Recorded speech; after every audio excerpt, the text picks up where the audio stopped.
Hello, Julia here. Welcome back to Trending News.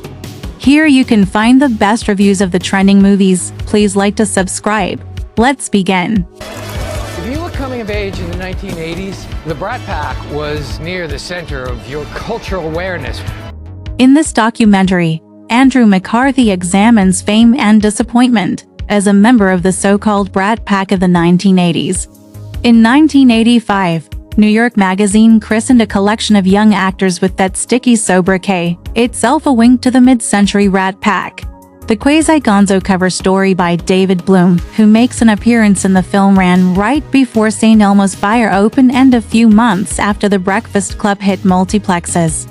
Hollywood's youthquake was on, but not everyone reaped the benefits. Early in the film, McCarthy says that the article affected my life massively, over the next 4 decades. His filmography wasn't what he'd hoped for. Testing a theory that his fellow Brat Pack actors may have felt similarly pigeonholed, he phones Emilio Estevez, Eli Sheedy, Demi Moore, Rob Lowe and others, whom he hasn't spoken to in decades. About the Brat Pack for years. I turned everything down. How come you're talking to me? Because you called me. It was time that we clear the air on a couple of things. I love your stuff. Hey, thank you. I hated the Brat Pack for decades. McCarthy interviews them in person, sitting in what starts to resemble a therapy session.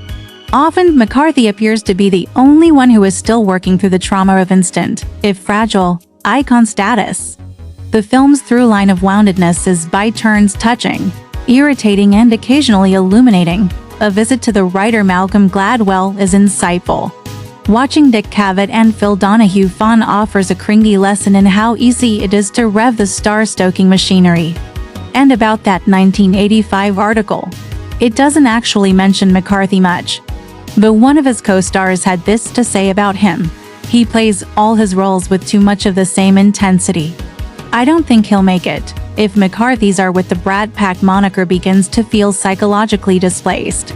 Might this be the reason? Well, what do you think? Hope you liked the review. See ya in the next video.